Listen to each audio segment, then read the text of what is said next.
আসসালামু আলাইকুম। সবাই কেমন আছেন? আশা করি সবাই ভালো আছেন।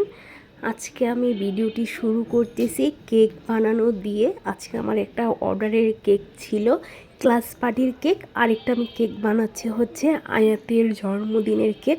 আয়াতের জন্মদিনটা আসলে অনেক দিন আগেই চলে গেছে, নভেম্বরের 20 তারিখে। কিন্তু যে কোনো কারণে ওর বার্থডেটা এবার করা হয়নি। তো ভাবলাম আজকে আমাদের শ্বশুরবাড়ির বাসায় একটা দাওয়াত আছে, তো আমার শাশুড়ি সবাইকে ইনভাইট করেছে। যেহেতু আয়াতের কেকটা কাটা হয়নি, তাই আমি ভাবলাম আয়াতের জন্য কেকটা আমি বানাই, তাহলে আয়াতের সবার সাথে কেকটা কাটতে পারবে। তো যে কথা সেই কাজ, আমি এখন তাড়াতাড়ি করে রাতে কেক বানানো শুরু করে দিলাম। এটা হচ্ছে একটা চকলেট কেক বানিয়েছি, 3 পাউন্ডের কেক। এটা হচ্ছে আয়াতের জন্য, যেহেতু আয়াতের বার্থডে, বললামই যে আয়াতের বার্থডে মানে সবাইকে খাওয়াবো, এটার জন্য। আর অপর দিকে হচ্ছে আমি আরেকটা কেক বানাচ্ছি 2.5 পাউন্ডের, সেটা হচ্ছে ক্লাস পার্টির জন্য। মতিঝিল মডেল স্কুলের হচ্ছে ক্লাস পার্টির কেকটা। প্রতি বছরই আলহামদুলিল্লাহ স্কুল থেকে আমার কাছে কেকটা অর্ডার দিয়ে থাকে, তো ওই কেকটাই আমি রেডি করতেছি। তো দুইটা কেক একসাথেই, যেহেতু একটা কেক চকলেট ছিল আর একটা কেক ভ্যানিলা ছিল, মাত্র দুইবারেই হচ্ছে রেডি করতে হয়েছে। সেম ফ্লেভার হলে আর একসাথে তৈরি করতে পারতাম।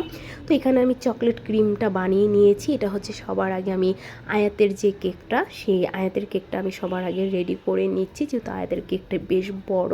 3 পাউন্ডের একটা কেক বানিয়েছি, গেস্ট হচ্ছে 60 জনের মতো। তো আশা করতেছি 60 জনের জন্য কেকটা হয়ে যাবে। আর হয়েছে মানে সবাই 2 পিস করে কেকটা খেয়েছে। তো 3 পাউন্ডের কেক দিয়ে 60 জন অনায়াসেই খাওয়া যায়। তো বললামই তো, সবাই 2 পিস করেও বেশিরভাগ খেয়েছে। তো আমি যেহেতু এটা আমার নিজের ছেলের জন্য বানাচ্ছি বলে যে এত বেশি চকলেট দিচ্ছে সেটা না, আমি আমার অর্ডারের কেকগুলো আমি সেমভাবেই বানাই, সবগুলো লেয়ারে লেয়ারে আমি ঠিক এভাবেই চকলেট দিই। আর এদিক দিয়ে হচ্ছে ওটা রেডি করতেছি, একবার ভ্যানিলা ক্রিমের কেকটা হচ্ছে একবার রেডি করতেছি। তো এখন আমি ভ্যানিলা ক্রিমটা বানিয়ে নিয়েছি। আসলে আমার ক্রিমগুলো খেতে কিন্তু খুবই টেস্ট হয়, আর সবাই আমার হাতের ক্রিমগুলো খেতে অনেক পছন্দও করে। তো কেকটার ফাইনাল আমি হচ্ছে ভালো করে ফিনিশিং দিয়ে দিয়েছি। এখন হচ্ছে আমাকে যেভাবে ডিজাইন করতে দেওয়া হয়েছে ঠিক এইভাবেই আমি এখন ডেকোরেশনটা করে নিচ্ছি। আসলে কেকের ডিজাইন ঠিক মোবাইলে এইভাবে ভিডিও করা যায় না, কারণ এগুলো খুব নিখুঁতভাবে করতে হয়। মোবাইলের দিকে মনোযোগ রাখলে কেকের হচ্ছে ডিজাইন উল্টাপুল্টা হয়ে যাবে। তার জন্য আমি হচ্ছে আপনাদেরকে জাস্ট করে করেই দেখাচ্ছি যে কেকটা কিন্তু খুবই সুন্দর, যেহেতু বাচ্চারা কাটবে। দেখতে যেমন কালারফুল হয়েছে, এমন দেখতে সুন্দরও হয়েছে। তো জাস্ট আমি এখন নামটা হচ্ছে কেকে বসিয়ে নিব। তো এই যে ক্লাস পার্টি 2025, আর কিছু চকলেট দিয়ে দিয়েছি, যেহেতু বাচ্চারা চকলেট খুবই পছন্দ করে। তো আমার কেকটা কেমন হলো অবশ্যই জানাবেন। এটা কিন্তু একটা 2.5 পাউন্ডের কেক ছিল। অপর দিকে হচ্ছে আমি আয়াতের কেকটাও রেডি করে নিচ্ছি।